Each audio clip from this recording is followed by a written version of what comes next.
Okay, welcome back. Welcome back to Infrachain Summit. Welcome back to the last part of Infrachain Summit. The last track for today, and not the least one, of course. This track, it's about blockchain in the creative industries.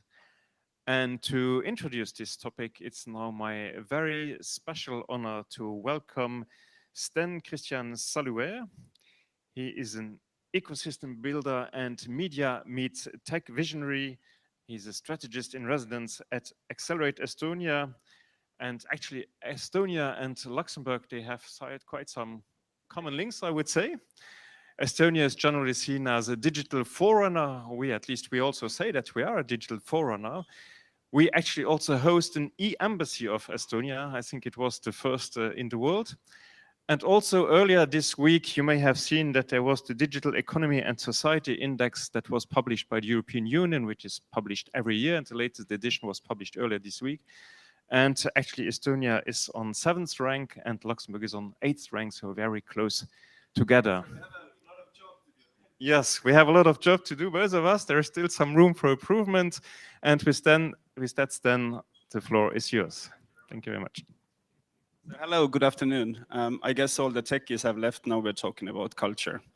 Thanks, Tom, and thanks, Carol, for inviting me. Very happy to see you all.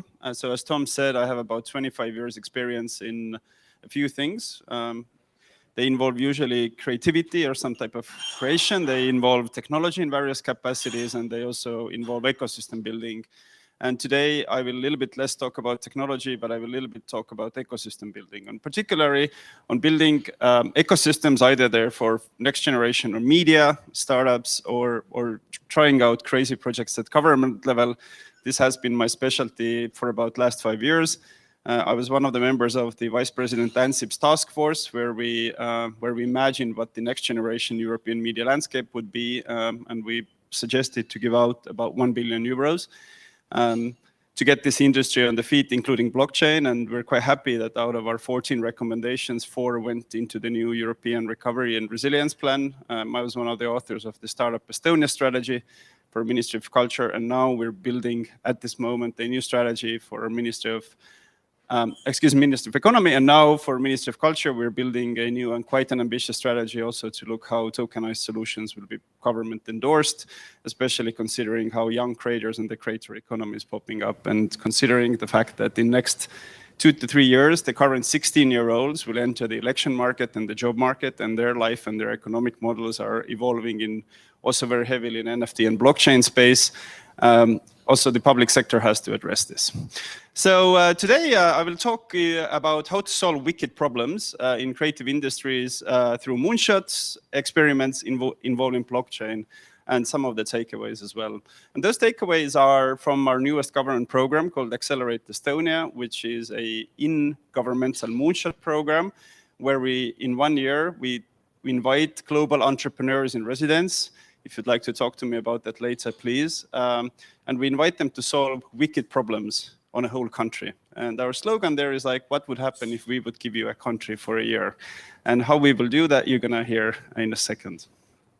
So anybody knows what is this, or what this graph represents? So this is the growth of Zoom during COVID times. But what is really important to look here is not the fact how many users they've acquired, but the rate of how fast exponential growth in certain areas of technology has happened, especially in the past year alone. So if we start looking things in detail, then with blockchain, I have had experience with blockchain for about a decade, and especially for film tech, media tech, and creative tech, the first initiatives already come out 2012 and 2013. But what we saw in that space was that whilst technology was there, we really didn't see an implementation of the technology. And I understand how many of you are actually technology creators here? So a few. When did you found your company?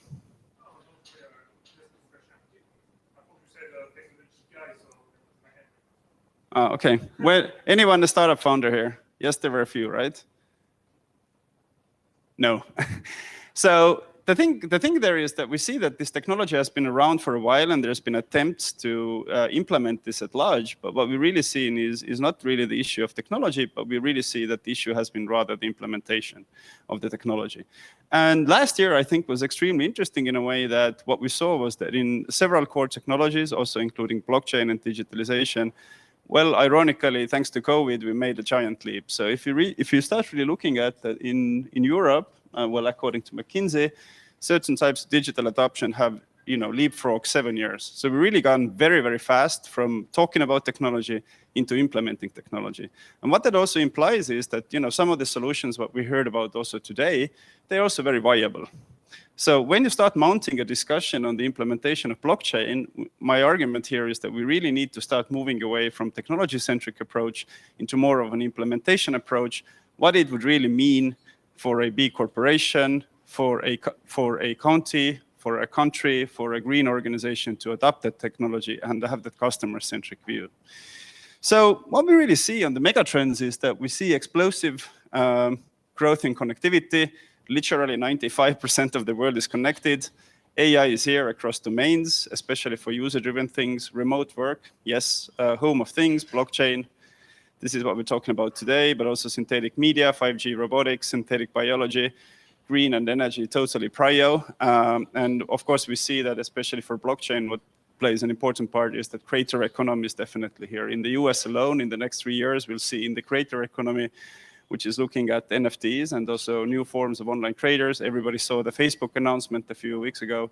It's about $18 billion in the next 3 years, what the creator economy is supposed to do. And obviously, blockchain and tokenized solutions are playing a lot of important roles in fueling that economy. And of course, we have Gen Z, which is a very, very peculiar set of customers and users.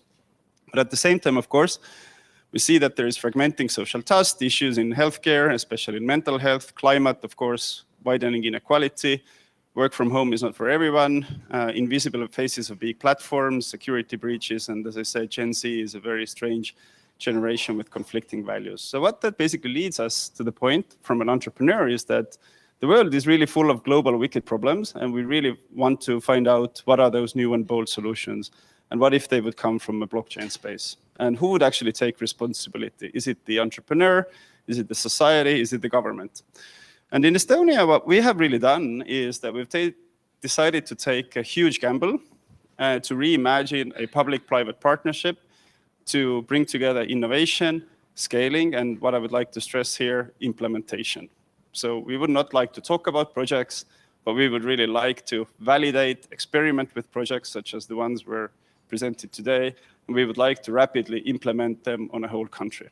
So how do we do that? So what we have seen really is that I think Europe, and including Luxembourg, is really on the verge of a really big renaissance. As I said, COVID ironically has accelerated our industries.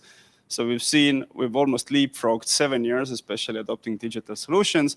But at the same time, what we really see is that we're in an unprecedented time of abundance. I made a calculation a few weeks ago, and I realized that in the Horizon Europe program alone, there is right now 153 million euros in the program for 2 years for prototyping and delivering innovative solutions in culture.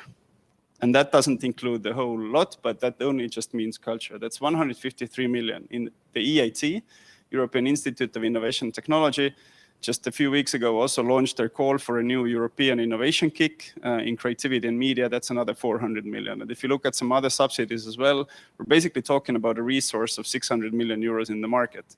And so we definitely don't have an issue of technology and capitalization. Again, that leads us to an implementation. And I think we all have to take very strongly advantage of those opportunities in the market. So when we start understanding those potentials there, that we really need to go from a descriptive or prescriptive approach to innovation, basically talking about it or doing studies, and etc., to enabling innovation and experiment-driven approach. So what we've done in Estonia is that we've trying to address global for local. We want to experiment with new digital models, enable fast experimentations, and I'll tell you how we're doing it, creating fast feedback loops, sharing responsibility and license to operate, and think about resources and not money. And our goal there is really to build an experimental mindset and generate market opportunities and implement those results very quickly. So in that respect, if you look at the blockchain space, I think one of the real issues has been that let's say the government organizations or the regulating organizations have been operating alone, either on a kind of permissive or non-permissive stance. And the startups or entrepreneurs have been trying to break into this with the help of radical technology. But if you really think where the biggest potential of blockchain lies is in the sort of public-private partnership 2.0, where basically a government or a regulatory body would give you as an entrepreneur a license to operate and test things out and make sure that things are protected. And then, it's the entrepreneurs and the innovators who can build the deck and take those things forward. So I think startups here can innovate very rapidly if market conditions are met. They can scale through the community and really iterate on an MVP. And then what public sector and governments can do is that they can discover policy champions who will be able to champion those solutions. Yes, it's okay. Identify missions where those blockchain solutions could be, validate matches, and define and implement those experiments and pilots. And so just to give you an example that this is all not a fantasy, I would like to walk you through a case study. So if there was an open rule book, what market would you create? So last year, of course, when the COVID pandemic started, it hit Estonia very hard in March. And we realized that that the government alone doesn't have the resources to compete with the pandemic. So we decided to launch a project that would bring exactly those two really important parts together: the license and the ability to grant entrepreneurs an opportunity to operate, and the agility of the startup founders to provide solutions. So in very rapid time frame, we devised a project called the Global Hack the Crisis. So how that happened. So on March 10th, Estonia went into public lockdown. And then in the morning of 12th of March, our minister, Kaimar Karu, he said that, okay, we have to do something. By next morning, 9:30 a.m., we had conceived a project for this hackathon. 10 a.m., idea was validated. 2:30 p.m., we launched a hackathon online. We hacked over the weekend with 1,000 people participating.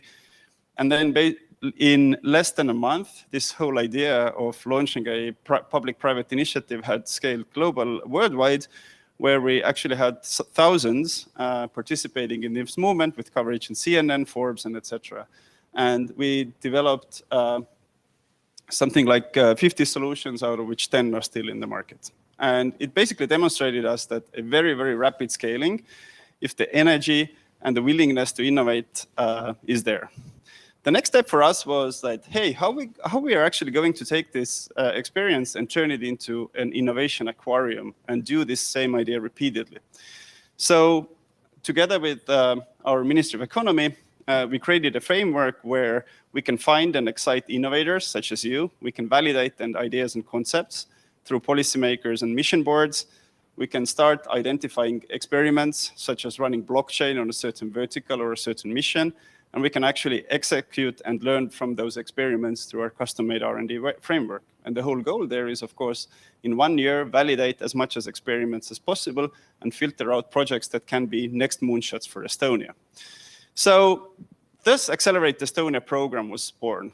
It's a testbed for moonshot experiments, which combines the urgency of startups and innovators and the power what the public sector can give you. So we are here to help you to solve wicked problems that keep us up at night. For example, one of our missions is Green Turn, and I think the last session was extremely relevant, where different kinds of solutions were demonstrated. What would be our offer for you is that if you want to try them out on a country, come and talk to us. We'd be really happy to help you through our green track. So this year we look at 3 topics. First of all, how can we improve mental health and collaboration in mental health services? How can we define and have better approach to green turn and ecology? And if you have a wildcard idea, for example, building the next generation rights management infrastructure for Europe, which is a project that we've currently already invested in, then this is exactly the right place where you can do that. And what we believe is that we don't like failures, but we think that a failed outcome can be a successful experiment. In another ways, we don't look for success stories. We looked at ways of implementation and testing things out where we can actually learn something. And I'm finishing right away.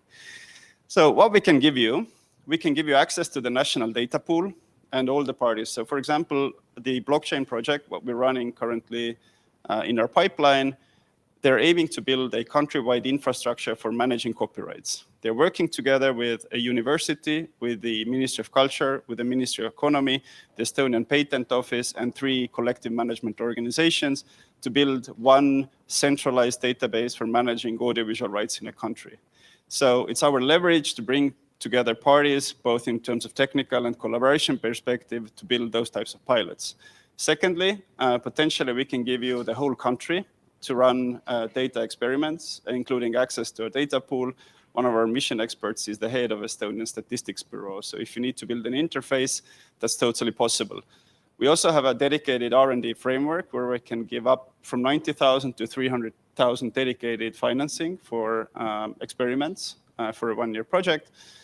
And the cool thing is that we really believe in a top-down approach.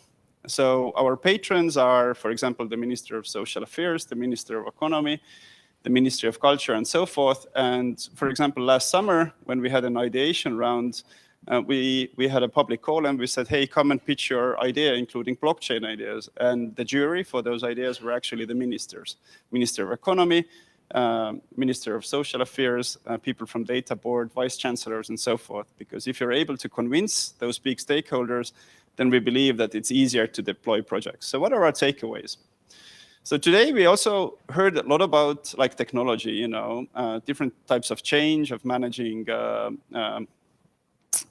ecological data and so forth. What we really believe in, or what we've seen from our experience, is that if you want to have your solution deployed on a countrywide, you have to really move from a tech-centric approach to a value proposition approach.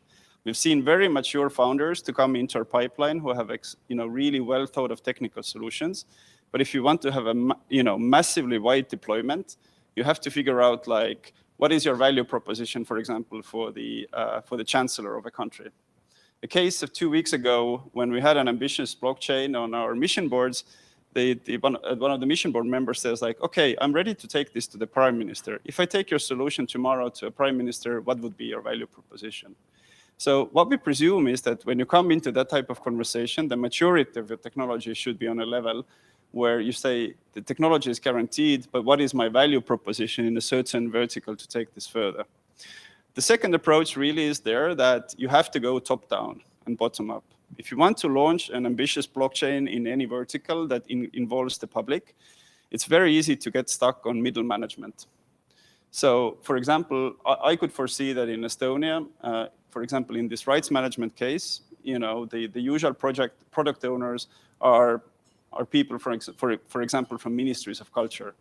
Their understanding of both the technology, but also the solution and the horizon most likely is limited. So your key chance is like, how would you cultivate yourself a kind of a product owner high up who would actually be able to delegate and take this mission, the implementation, for example, of countrywide blockchain, top down, either creating positions or then delegating this implementation to the right people.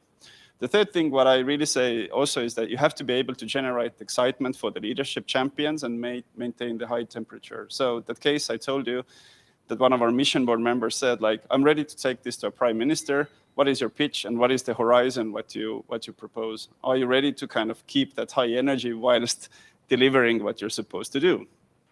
And then the core there also is to identify, define, and frame experiments and tangible outcomes. My own experience, especially in creative industries, looking at a lot of blockchain solutions in the film industry, was that there was a lot of talk, almost 2 or 3 years, about the potential what the blockchain can do. But in reality, there weren't really tangible and practical experiments to showcase what exactly the benefits are for the implementers or the users. You have to educate, and educate. I'm sure that I have one more. I'm sure you understand, you have an experience of understanding that especially selling into public sector, the money is not in new products, but the money is in education.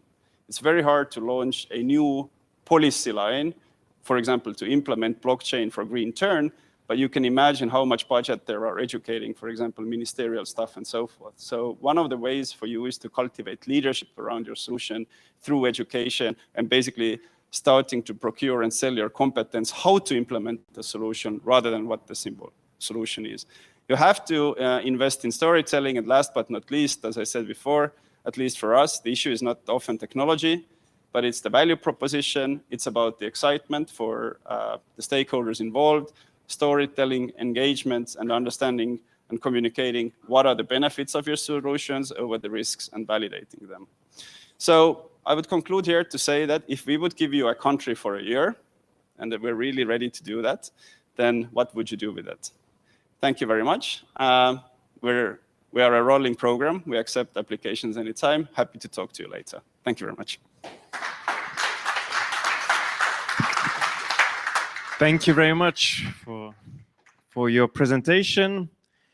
And now we come to a topic actually which you are very familiar with, Stan, since you have large expertise in the film sector as head of programming of the Cannes Marché du Film. So we come to the film sector, and revenue distribution and film and TV is quite something which is quite opaque.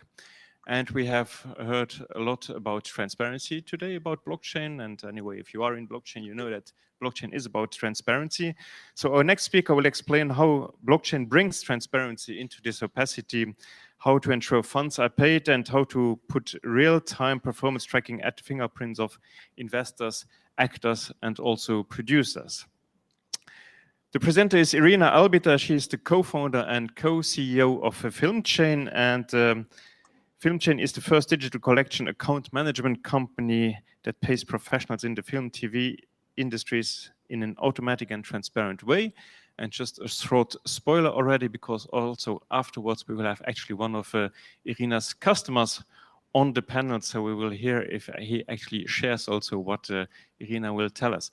So Irina, you are online, or you are joining us from New York, I believe. So hello everyone. The floor or the screen is yours now. And what a fantastic, insightful presentation from Sten we just had. I'm going to come from the macro country level view to a much more specific example of the use of blockchain technology in the film and TV space. I'm going to just share my screen. Hello everyone, and once again, thank you for having me. I'm Irina. I'm one of the co-founders at FilmChain. We are the fintech solution modernizing payments in film and TV from viewers to content creators. And we are a team made of filmmakers and technologists. And having grassroots in the film industry is what powers us and motivates us to make a difference for film and TV content creators and the whole value chain. FilmChain caters to two big segments. For the independent sector, production companies and TV series, we provide them with our digital collection system. And this is incredibly important because it aligns all parties that come together to make a film. Here I'm talking about the investors, sales agents, producers, talent. Secondly, we realize that also the enterprise sector is pushing strongly to digitize internal processes. Therefore, we launched an enterprise product targeted at distributors, at content distributors, networks, studios, offering an internal and automated royalties management system. Through our work, we have identified a number of problems in the film and TV industry. Film and TV participants struggle to understand how much they need to be paid. Payments get delayed and at times never reach them. And a recent EU Commission report shows that 20 to 50% of revenues never reach the correct rights holders.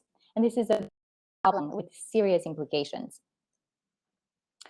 Especially when companies are successful, and I want to point that, successful, in the film and TV space. They have an ever-growing number of titles, and that means more reports need to be prepared. What we've seen is that many companies are still working with spreadsheets, and with this setup, they cannot keep pace with the growth of the business. And what this creates is a bottleneck, and reporting becomes ad hoc, reactive, and error-prone. And lack of reporting means distrust and frustration with rights owners. And in the current market dynamics, let's be honest, if rights owners don't trust you, it becomes harder to acquire their content. At FilmChain, we solve these issues with a scalable fintech solution. We offer instant access to money, data, and reports. We use blockchain for revenue allocation, making the recording of revenues transparent and auditable. We unify the management of payment entitlements, providing a single source of truth. And on top of that, we offer analytics on the financial performance of the titles. And what we always say is, don't trust us. Just go and verify the information yourself anytime, which is a powerful paradigm shift. I know we will be talking about adoption, and I can share that our product has been trusted by global clients. We're currently reporting and paying over 900 beneficiaries, with clients in Europe, Luxembourg as well. We have Samsa Film, Lumia Benelux, doing amazing companies right there from Luxembourg, but also clients in the US, Canada, Australia, and Israel. And what I always say, just don't take it from me. We are incredibly grateful to be supporting clients and companies that lead the way, not just creatively, but also technologically. One of our clients, Bianca Wana, a producer alongside Samsa Film, that we will have the pleasure of hearing Bernard a bit later on the panel, shared that FilmChain takes a lot of burden of producers' shoulders. And most important, they appreciate the transparency of the whole setup. This is an exceptional co-production, I want to say, with an exceptional company, Samsa Film, right here from Luxembourg. Not only did they have a double Academy Award nominated documentary this year, Collective, but they are visionaries that simply want more from the status quo. They have the openness and constantly push the boundaries of what tech can do for them. At the core of our solution is the automation of incoming revenue calculations. And it's very important for us that any type of deal can be visualized on a dashboard for the beneficiary to be able to verify their contribution and how much they recouped at any given point in time. We enable companies to simulate how future revenues may flow and be distributed. And once these deals are set up the platform calculates entitlements automatically and reports accordingly in perpetuity. Work that at an independent level would fall often on a producer's shoulder. And unlike with spreadsheets, where data entry can result in changes to formulas, once set up, the system continues to provide correct results. We have built a robust technology behind our product with top engineers and a lot of research and development. We use secure cloud-based technology, ensure transparency through smart contracts, and we are doing machine learning explorations for predictive analytics of film performance. And when it comes to, it's important to say that we don't use any crypto. At FilmChain, we use the blockchain as a clear recording of the history of transactions. So every euro that comes in and that goes out. We also use the blockchain as to record distributions, so the calculations of entitlements, and record the ownership in a film. And what I mean about ownership could be the investment of a film fund or the deferred fee of a producer or talent. All contributions that need to be recouped are recorded using unique non-fungible tokens. And we've been in the space and developing actively since 2017, working alongside such as Imperial College London, Creative Destruction Lab at Rotman Business School in Toronto. Technology moves very fast, incredibly bullish on new tech. We ultimately went out there and talked to our customers, film funds, production companies, content distributors. It's all about value. What these folks wanted are the benefits of transparency, but they did not want self-managed crypto wallets, nor exposing the revenues recouped by their titles to the volatility of the crypto market. So we had to compromise for the time being on being fully decentralized and opt for a private Ethereum network. We also made the choice of not using crypto and take the longer road of using banking rails and fiat currency to power our fintech solution.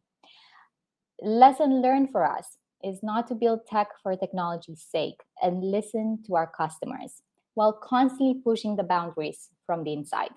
And we believe FilmChain's adoption so far proves this has been a successful.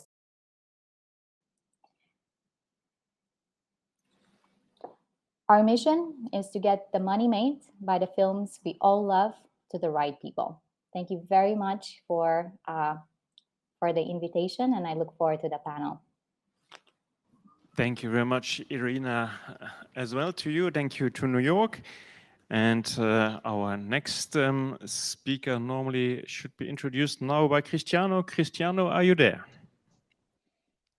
Back, Cristiano.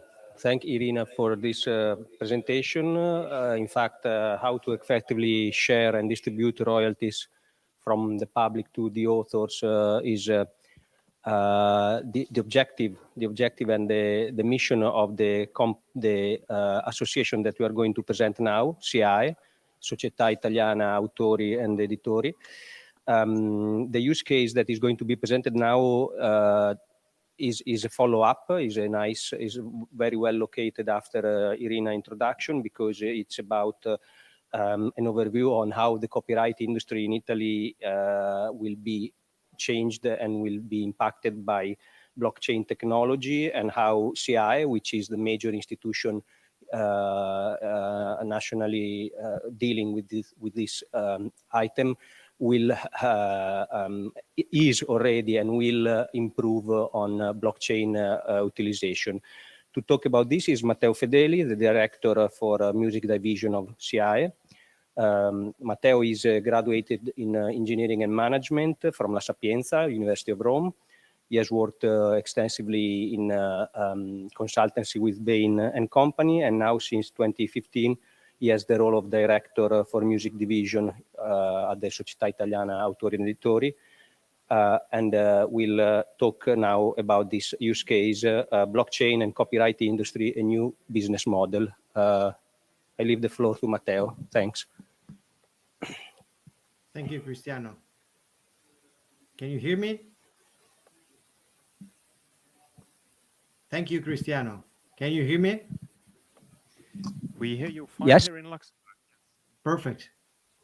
Thank you very much, Cristiano, for the introduction. And yes, I think that probably my presentation, it will be very short, but it has been well introduced probably by Irina and Sten. And we are probably in the middle between a fintech startup and something that is more state related, because we are kind of the probably incumbent in the intermediation of the rights, not the rights that we're talking about, Irina, but I'm talking about music rights, but they're very similar. Basically, for who don't know what is CI, basically we are a collective management organization.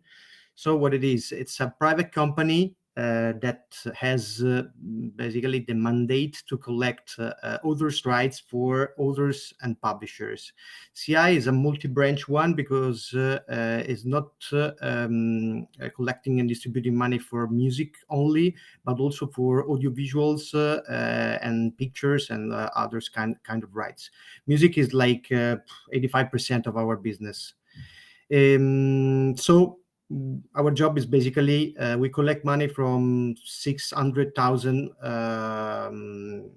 different music users, including big broadcasters and DSPs like Sky or Netflix, and we distribute this money, roughly $500 million a year, for music as fast as possible and deducting as the minimum admin fee possible.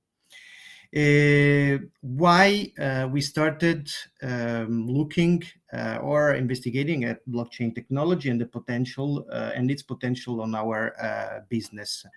We are kind of strange company because we are technically an incumbent intermediary in a business that is basically connecting who is using music to who is the real creator. And because of this, we should be worried about a technology that in the end can disintermediate our business. What is strange for CI and other collective management organizations like CI is that we are not for profit. So basically, investing in a technology that in 10 years, 5 or 30 years, can at some point connect more easily who is using some kind of right to who is creating the content that is generating that right. At some point, this faster connection without some kind of services of in terms of intermediation needed today will be a benefit for our members that are our shareholders. So in our business, we are not like Airbnb trying to connect who is offering a room for one night to who wants that room for that night, because it's like if it Airbnb was owned, or so its shareholders were the people hosting their houses for trying to rent their rooms. This is why we are in this strange situation and position, and this is why we can be happy to invest in this kind of technology. And on the other side, probably we see that this technology can be really disruptive in this kind of business. So basically, what we are doing, Irina was telling us that they created something similar to what we are thinking. Probably we are thinking as more to the infrastructure needed even by services like the one provided by Irina's company. We want to rebuild a new ecosystem that is fully on chain. And we want this system to be really open. So it's not something created by CI for Italy or its members. It's something that we want to share with other subjects, for sure, subjects like CI, so not-for-profit ones, because this kind of technology, and this is our vision, our perspective on this, works if everyone is trying to use it, and if you're not trying to profit on the creation of this ecosystem.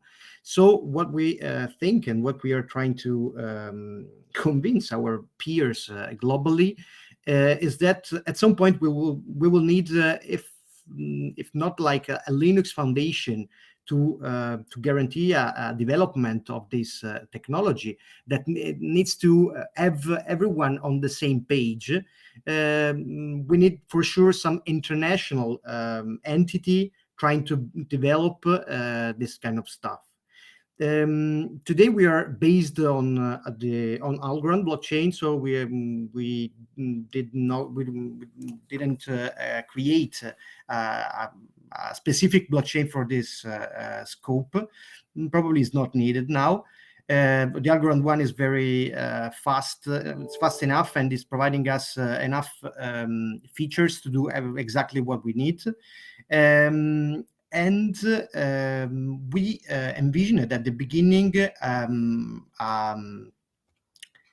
a full roadmap on what we wanted to do, because the real problem is trying to even convincing a board like the CI one. We are a company established in the 19th century, can be very difficult if you are not focusing on something that has a value in at least in the mid-short term.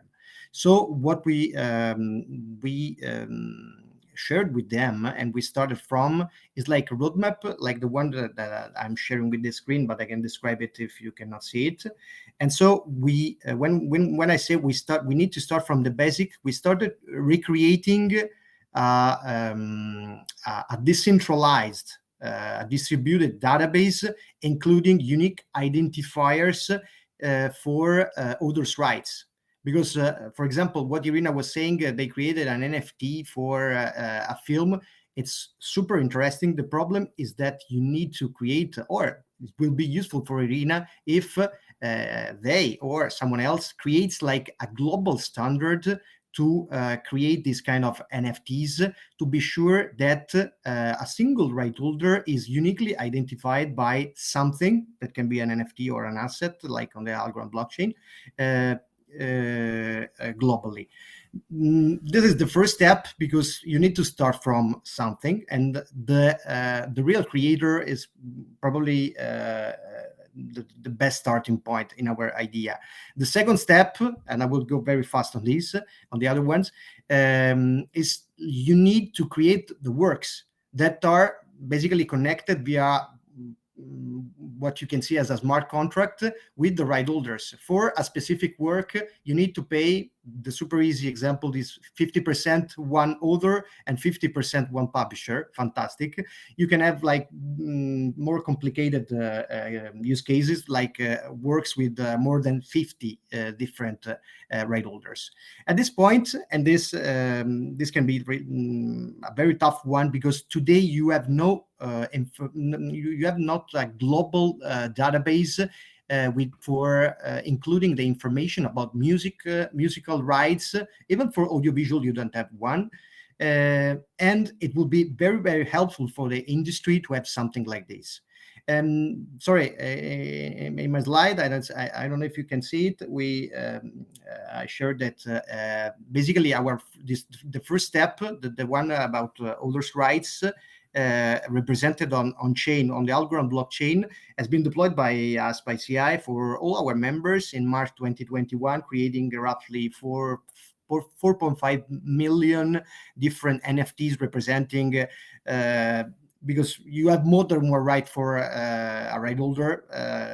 It's a super interesting topic. We don't have time to explain it, but the super interesting things are coming after these 2 points, because after the representation of a creation, so the rights and the right holders, you can use the blockchain even to trace and to run the economic flows that are running on our intermediation industry. Roughly, only for music, we move like 10 billion euros a year globally. Another super important, and sorry, on this point, I absolutely agree with Irina that we don't need actually a crypto on this. Probably at some point we will use a stable coin, a credible one. But for sure, we don't want to expose our members to the risk of to the exchange risk of creating like a royalty coin. For sure, it's not needed. What is absolutely interesting at some point after we recreated reliable metadata on chain, it's the possibility to create an auditable framework for example, the big DSPs. Just to give you an example, today the auditability from CI and from everyone else to say that in Spotify, when they say that one of our members' creations had been streamed like 1,042 times, it's impossible to say that it's not 42 or 43. So if at some point we will succeed in creating all the metadata, reliable metadata, to be connected with usages in a DSP platform, it will be super interesting to run the play count today managed by a DSP directly into the blockchain itself. And it's something that it's absolutely feasible from a technical point of view. What comes next is like, for sure, you will have a change in the way you manage the files. For example, for the music industry, the MP3 file is itself a problem, because you can copy it and you can read it without any kind of authorization. But with blockchain technology, you can even do something on that. Very interesting. And at the end of our journey, what we say that it's really something that can be solved only by this kind of technology, at least now. Probably something can come later in terms of other ideas we don't have now. We can solve the value gap. So the problem of misperception of the value created by over-the-top players in the eyes of the creators. I don't know if probably Irina said something like on this topic. The real problem today is the gap in terms of perception. All our members think that they should ask more money to all the big digital service providers, and this is a problem because this value gap. So they want more money compared to the money that is offered by the industry. It's generated, if you think, but for sure by an information gap. All these big players have information that they don't want, and they don't want to share all this information with us. And this information is generating this misperception on gap. So it will be very, very important for us to have like a technology that is like a third party, can be treated like a third party, managing all the relevant information needed to address in some way the value created on the rights that are managed by CI, for example, for its members. I'm sorry if I was like super fast, and probably many of you, the audience is not understanding everything, but it's a super interesting technology for others' rights. And what we think is that the more we share on this, the more it can bring to something that is really it's real value to our members and in general to right holders. For example, for Irina, if useful, we can share like information on how you have like maybe issuing problems in like creating a new NFT.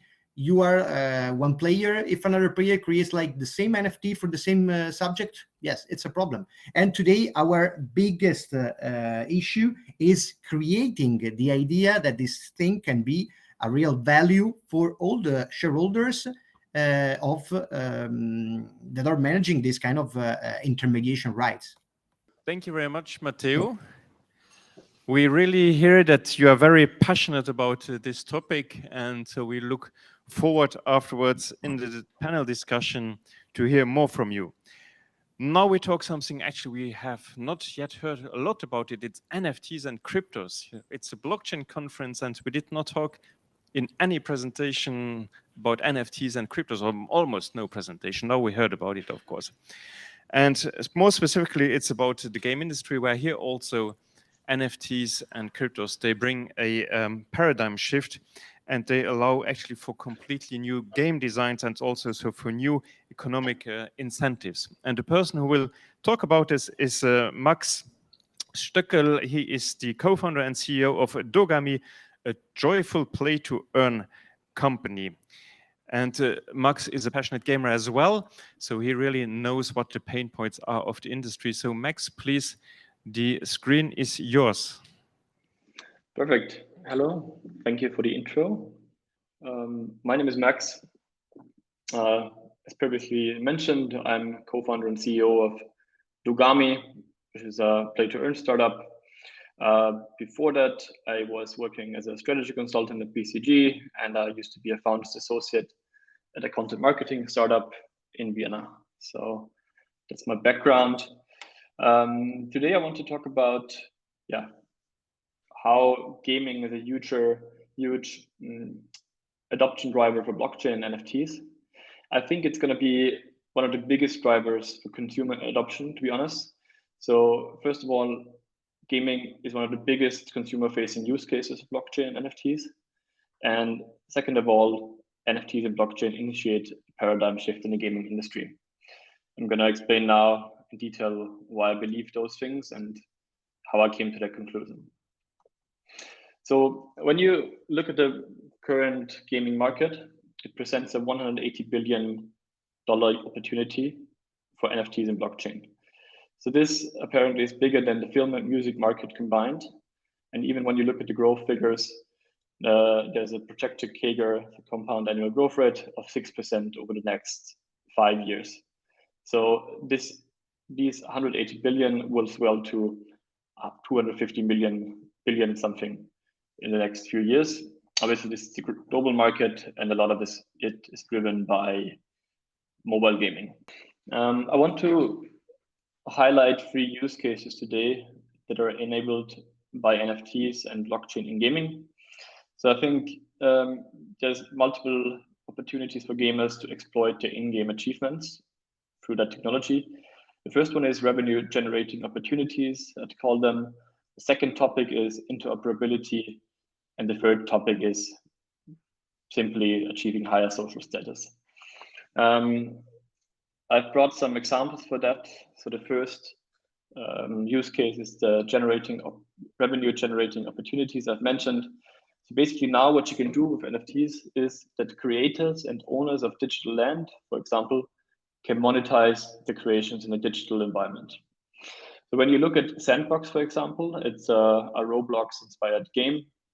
They sell digital land, and then people can build on the digital land and create experiences, for example, for their brands. But also people can create with a software development kit their own avatars and their own items. And you might say, okay, this is just a niche thing, but when you look at the figures, they're actually quite convincing. So they have sold 144 million gross merchandise value over the last few years. There's 12,000 digital landowners, and there's over 500,000 users. And currently, if you want to buy a land on the map of Sandbox, it's at least 4,500 USD. So people are really willing to pay a lot of money because it's guaranteed that the land in Sandbox is scarce. And people, for example, when they buy a lot, they research what the location is, whether it's close to one of the bigger experiences, for example, from Atari. So basically, it's like in a real zoning plan where people try to maximize the value of the real estate. The second use case I mentioned was the interoperability aspect. For that, I want to highlight an example from our own startup. So leveraging blockchain NFTs, you can now tokenize in-game assets, which allow you to use that in-game asset in multiple contexts and environments. So for example, Dogami, we do a play-to-earn game in which we sell digital pets, most notably dogs. And those dogs are effectively the entry ticket to our Dogami universe called Petaverse. And they can be used in multiple single-player and multiplayer games. But they can also be used in other contexts. So for example, Sandbox. And going forward, there could even be an entry ticket for real life experiences, such like a house or a room in a city, and you're only entitled to enter that house if you have a Dogami, for example. So why this is important is when you normally play a game in a traditional gaming world, and for example, you get Ronaldo in FIFA, you can't really do anything with it. You just own that item in that game, but you can't really move it from application A to application B. And with NFTs, it basically belongs to you, and you can decide where you use these NFTs. So it's a huge opportunity to create like application agnostic assets. Let's put it that way. So at Dogami, early stage startup, we will launch next year, and we are building what I call the Petaverse with these digital pets. The third use case is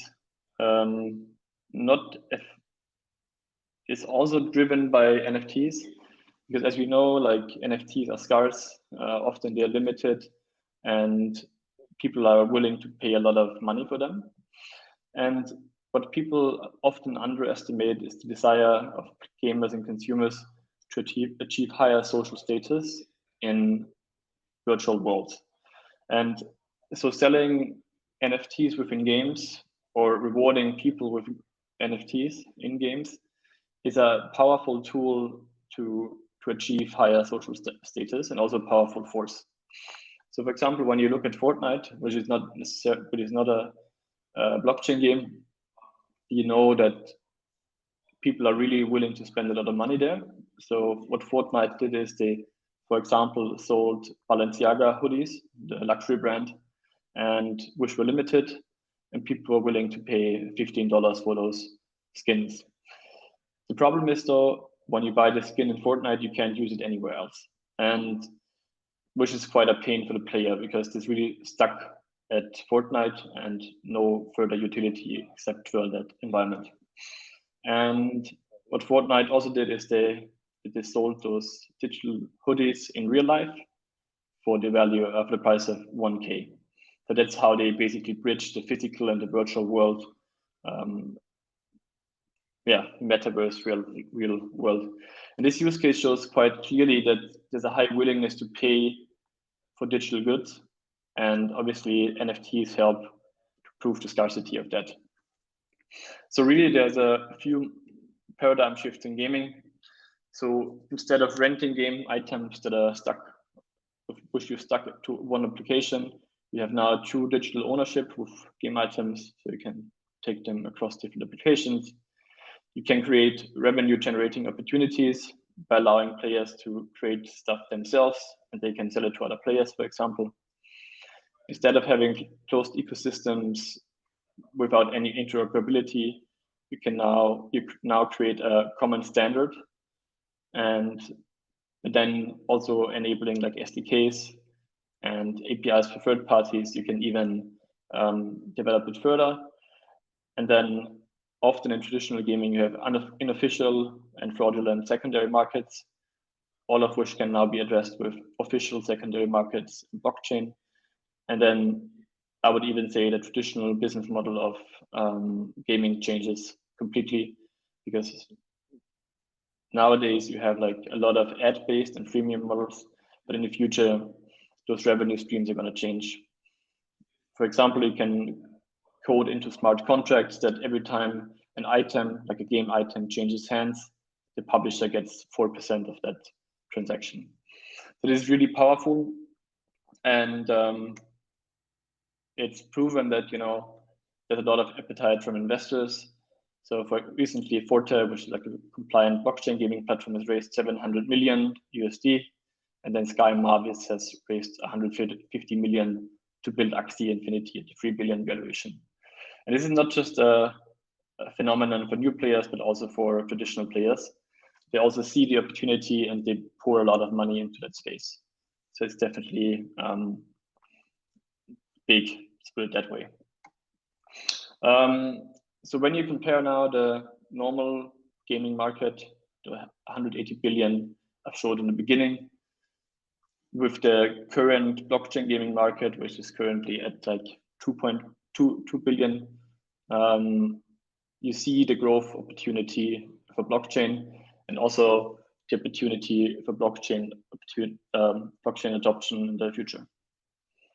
Yeah, if you want to know more about the topic, please follow us on Twitter or check out our homepage. You find more infos there. Thank you very much. Thank you very much for your presentation. Okay, thank you very much, Max. And actually, I had forgotten to mention that this was also a use case presented by our sponsor, Nomadic Labs. Yes. Now we will come to the last panel of today, and we have a very special honor because we will actually welcome a person who was already nominated for the Oscars, the Oscar for the Best Documentary Feature and the Best International Feature Film. It's Mr. Bernard Michaux, who is a Luxembourgish film producer who is best known for his critically acclaimed film Collective, which was nominated, as I just said. He's co-running Samsa Film, which is the biggest Luxembourgish production company since 2015. He's co-running it. We also have online an additional guest with Alejandro Hevia, who is the producer and director of Crossing the Yellow Blocks and CEO of Cometoland Productions. And as a moderator, I welcome Matteo Fedeli, who is the CEO and co-founder or founding director of Keynote Music, CEO, sorry. So welcome on the stage and fruitful debates. I would like to start with my first question to Irina, if you can hear us online. Hello, Matteo. Hi, Bernard. Hello. So I would like to ask you, what has been your experience and how to say the the difficulty of proposing this new solution to the industry itself. How did you manage and how much friction did you find and how it's evolving over time? And later we will also, of course, hear the experience of Bernard, which is one of your clients. So please give us a bit of insight on this. Thanks a lot, Matteo. Well, it's been, and I think I've heard it across a couple of sessions. We talked about education and we talked about value. We did do a lot of education, speaking with stakeholders in the film and TV industry, anything from producers, production companies, to content distributors, film funds, to bridge this gap between their understanding how things are done, how they've been done for years and years, and the possibilities that new technologies can bring to them.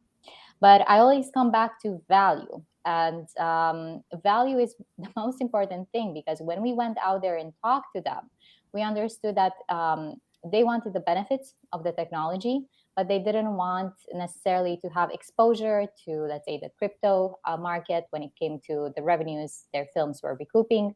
And they didn't want, for example, to have, they didn't have the internal capability to have, let's say, self-managed crypto wallets. So we had to meet them in the middle. We had to be there as a company that creates technology actually that people in the film and TV industry will use.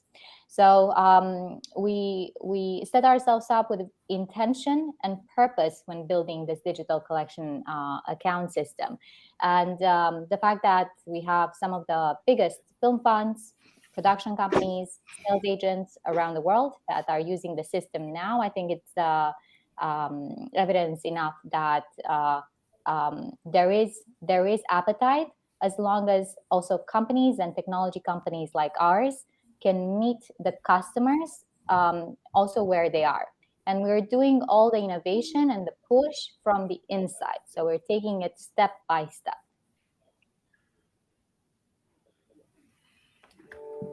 Bernard, in your real life example, how did you experience this, let's say, upgrade in technology that you experienced? Yeah. Hi, everyone. Thank you, Irina, for the nice words before. So actually, as a film producer, and we have quite, I think, one of the biggest back offices in Luxembourg, but still it's a small back office. So you don't really have the time to run behind your rights, but to run behind the money that that a film makes during distribution. So before working with FilmChain, you give the film to a sales agent. The sales agent sells it to distributors. Some money gets back, and every 6 months you might get a report, or you have to call them. Then you might get a report, but the sales agents probably did not have all the reports from the distributors. So it was like chasing the money.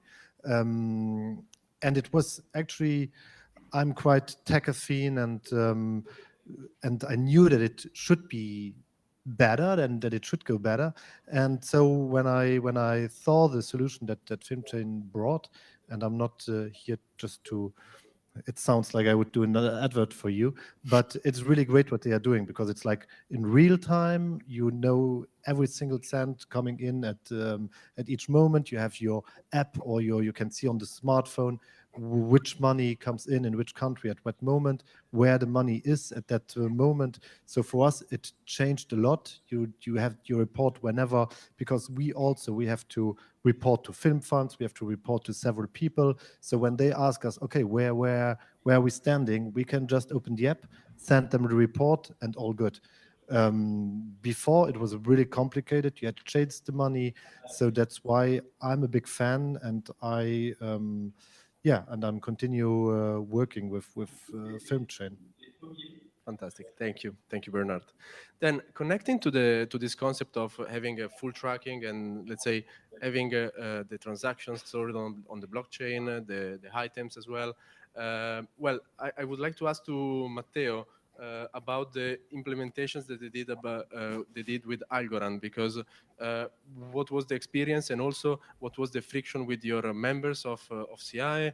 Did they understand your move? Did they appreciate it also? Because this is also a big point, because not always your audience actually understand what you're doing in the full scope of it. So I would like to hear your view on this. Hi, Matteo. Hi, everyone. Well, basically, they don't understand what we are talking about, obviously. They are artists, and they usually, when we talk about money, they don't understand what we are talking about. And when we talk about rights, they don't understand. This is not because they're not good people. No, so many of them are super smart. The problem is that this is kind of complicated. What I often say when they ask me what is blockchain, I say to them, well, you know what TCP/IP protocol is? And the answer is probably for everyone, no.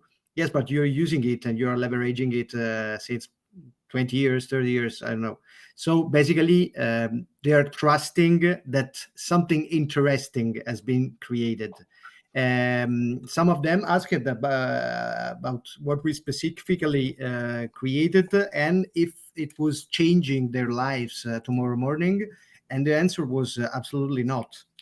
Because as I was saying like 10 minutes ago, our project is today is focusing on recreating an ecosystem from the metadata that are basically not the best ones, the best possible, not the CI ones. I'm speaking about it's a global problem, how you track the some specific content.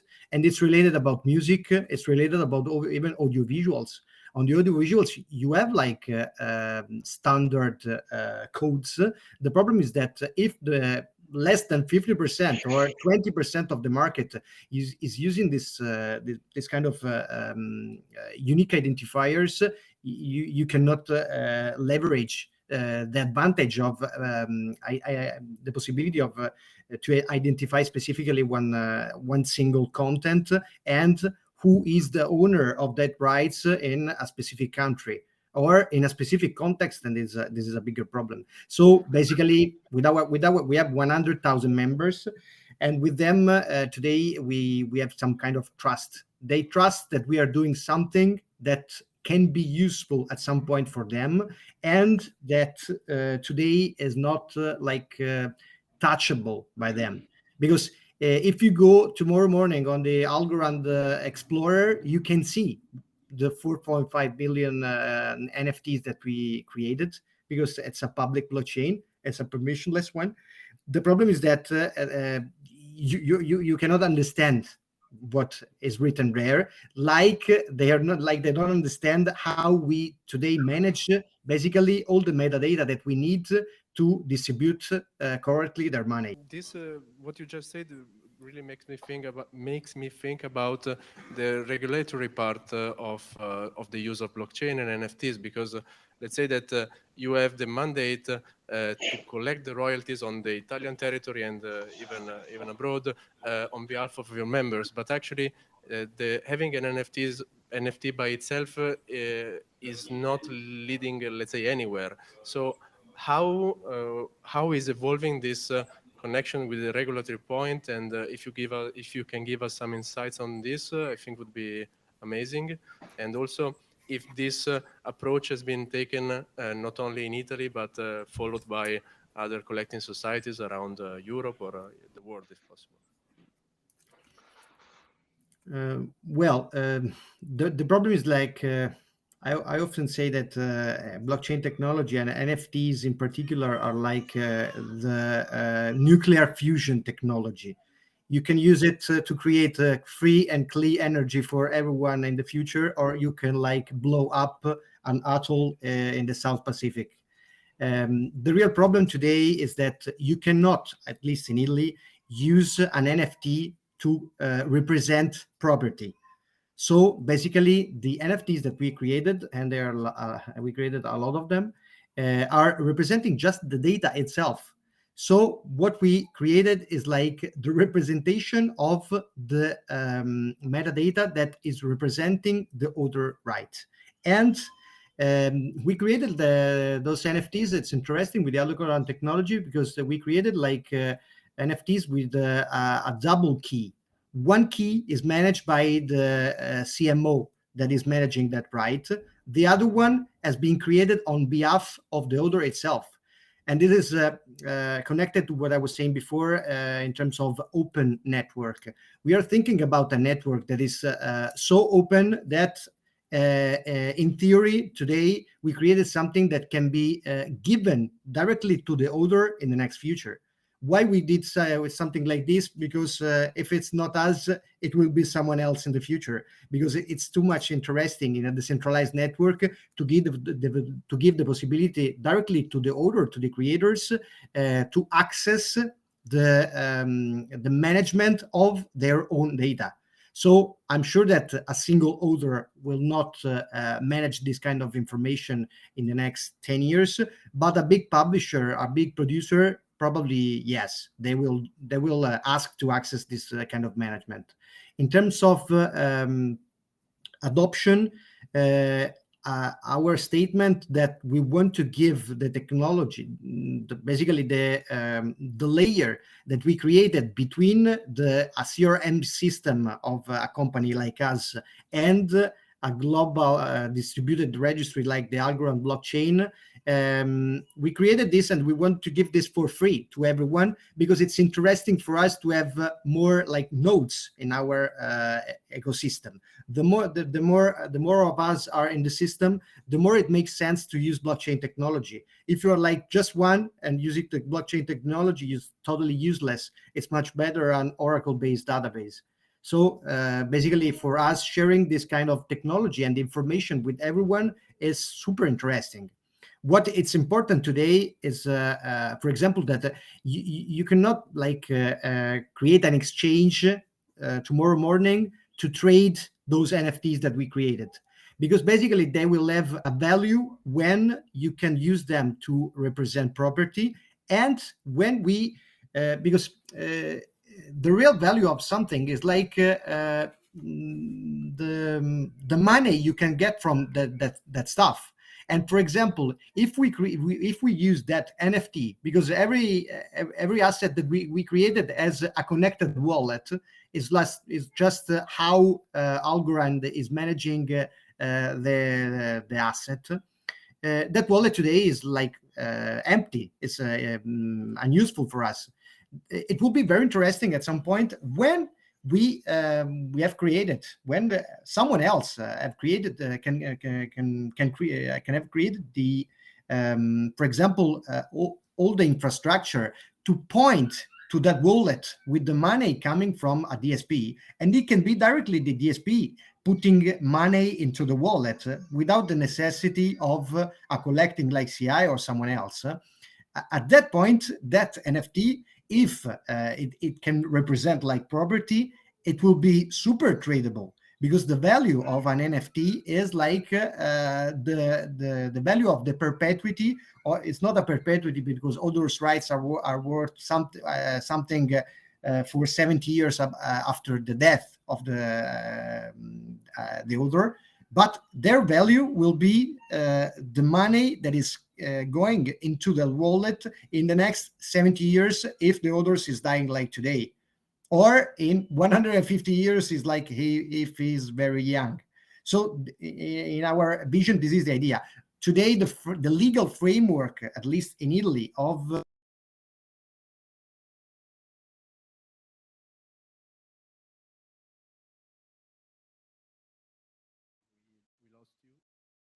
sorry, I muted myself. Sorry, I was finishing with yes, the legal framework today is like in a super early stage, and is not possible to represent with an NFT property. So selling, if you're selling an NFT saying that is property and someone else is paying you, you're in my vision, in my opinion, a genius, because he is paying for you for basically for nothing. If you are selling an NFT saying that this is property, there is someone else that is taking a big risk. But the technology itself is super interesting, and like it happens every time, technology is always ahead of the framework, of the legal framework. So probably we will need some really interesting projects on NFTs representing property to convince our government that you will have the need to treat an NFT like a property, because technically today is like NFT is like only a cryptographic proof that you cannot change that kind of information. This is super interesting to represent property. The problem is that, like Silvio Micali said in our in a meeting, the problem, my father his father was a judge, and he was always saying, he said that you're not right if you're right. You're right if a judge at some point says you're right. So if you sell like an NFT and you go for sure in Italy in front of a judge and he says, what is an NFT? Where is written in our civil law? That is a problem. But it will happen somewhere in the near future. Thank you, Matteo, for these insights. Really, I think very precious and very interesting for everybody. Now, I would like to change a bit the note and go into something a bit more tangible and more funny, if we want. And this question is starting from Max. I mean, it's starting for Max, but it's also open to Bernard and Irina and Matteo. So what, how are these different media segments, so again, film, art, music, gaming, theater, going to be more interconnected with NFTs, blockchain? Can you please make us, let's say, dream? Let's say, give us some example of use cases that you see as a foreseeable future, please. Sure. I mean, obviously, I've been talking about gaming before, which I think is a major use case. But probably what's a bit more tangible is when in the future, for example, artists can release their own NFTs, or they can host a concert, for example, and the ticket of that concert is an NFT. And in order to build his community or his or her community, this NFT, he could, for example, make a ticket for another experience that this artist is hosting. Can be virtual, can be real. But also it could allow the holders of this NFT early access to new music. And if you want to, go further, you could even think that some artists pool their NFT holders and then open up their communities to other communities. So I think you have this token, that's what it is, that allows you to connect different worlds with each other and also different media segments. So I think that's super powerful from a community building perspective and also from a more artistic perspective in media. Bernard, do you have something to add? Yeah, I would have to say I'm a dreamer, but in this case, I would already be happy with if all the rights holder would get their money quick and easy in the near future. I think that would already be a great step for the musician or the composers in the film, in any platforms, quick and easy money for the rights holders. I think that would already be a big step forward. Thank you. And, I would love to. Matteo? I would love to add something to this topic, Matteo, Bernard. Very interesting. First of all, really, really cool project, Max. I'm looking forward to adopting my own dog on the Dogami platform.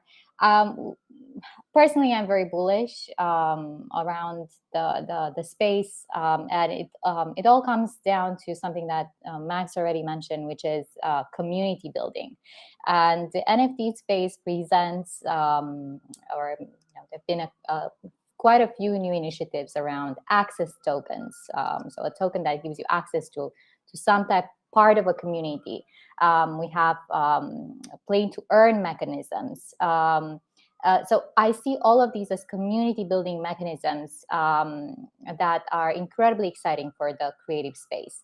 And in the film and TV space specifically, there haven't been too many really successful or coming out as the leaders in the NFT space, but we have seen examples of very big names, like just last week, Quentin Tarantino came out at the New York NFT week, putting out unique, unseen so far content from Pulp Fiction that is to be digitized into NFTs. Of course, the studios behind Pulp Fiction wasn't too happy about that, so we'll see where that lands. But there are some incredibly, first of all, fun examples that are opening our appetite towards innovation and new. I think there's a lot to say about this space, and I would encourage everyone to keep a very close eye on it. At FilmChain, we do record unique ownership, so every single beneficiary that has made a contribution and has an ownership in a film, we do record that in the very back of our solution as an NFT token. Of course, right now it's just part of our tech. It's confidential. We are hoping that there is a future for the film and TV space, just as exciting as the gaming industry. So we're going to continue to work on it. Okay, thank you, Irina. Matteo, something to add?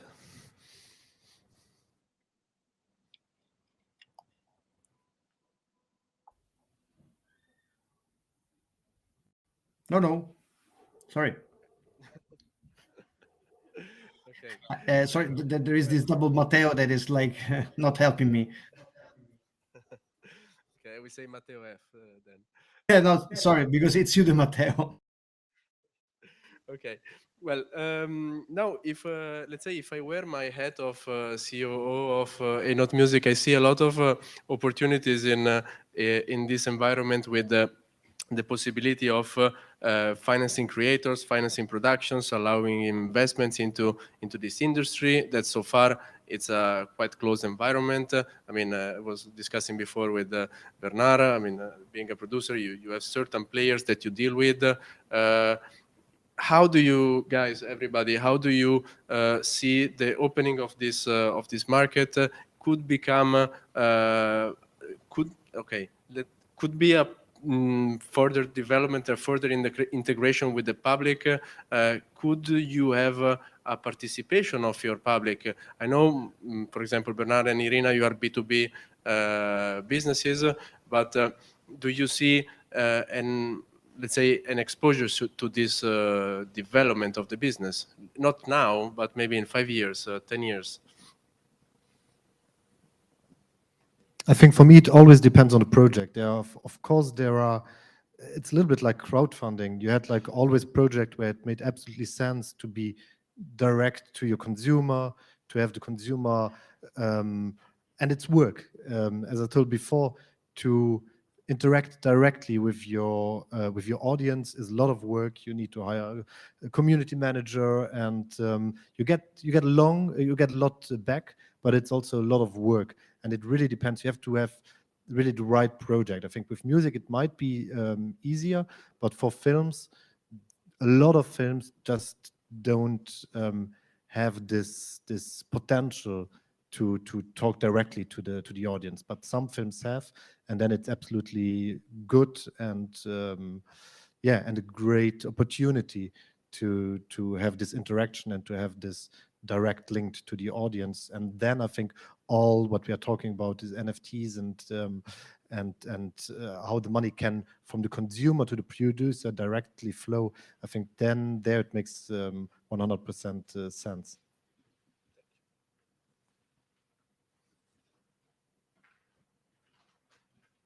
Irina, Max? I can only mirror Bernard's thoughts, film and TV is a very capital-intensive asset to produce. So we're seeing anything, of course, and it's also a fairly, at the moment, a fairly centralized sort of capitalization of in terms of financing a film.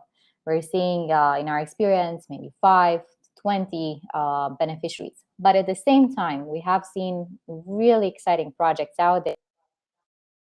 A Swiss production, Matt Heidi, that has gone out there and offered a very unique financing method where they did go out to the crowd in their own means, some of the recognized crowdfunding platforms, but they did a crowd equity platform, crowd equity self-managed mechanism with a lot of legal input. So there are costs that a producer would need and production companies will need to tie in to creating such a mechanism, getting a really good legal team in place, getting a really good community management in place. But we're always seeing amazing initiatives in the creator economy, just because it's a less capital intensive asset to build there, and there are more possibilities of experimentation. So we always encourage producers, particularly at the short film level, to experiment as much as possible with the mediums of financing, of marketing, of distribution, and to prepare themselves once, I would say, the big league of feature filmmaking. Thank you, Irina. This is Matteo. I absolutely agree with Bernard, and so I'm sure I agree with them that everything that is was capital intensive would benefit of this kind of it's like a crowdsourcing where you are introducing like a new trust factor based on cryptography. So basically, with this addition, and plus for sure the absolute scalability that you have today with like cloud computing, we will see a lot of different new things coming out into the market in the next few years, and it will be very, very interesting. And for sure, it will give more access to this kind of markets that were usually very, very close due to this kind of costs. It would be like YouTube for a YouTuber. 20 years ago, the music market was different because you needed like a big major to be distributed into the market. Today, you can launch yourself with a bunch of dollars. You don't need like someone that is this big player to be a global.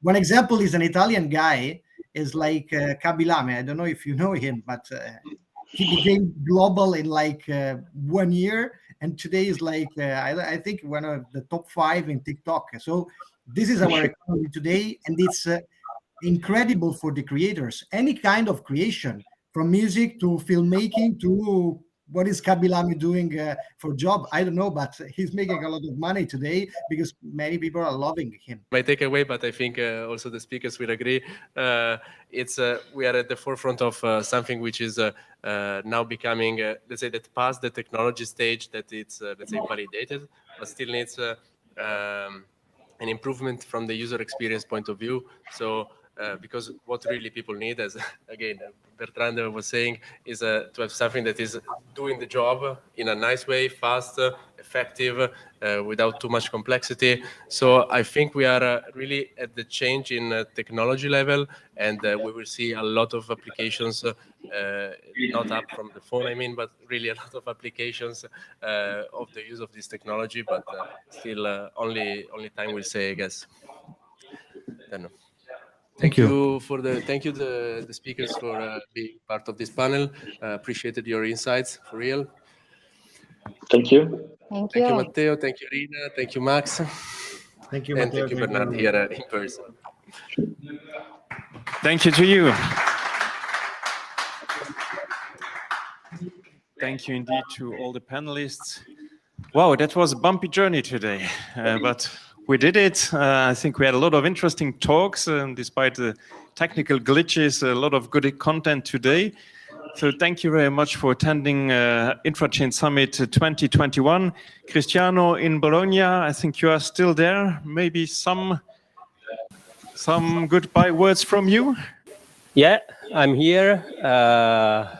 Thank you. Great day, great presentations.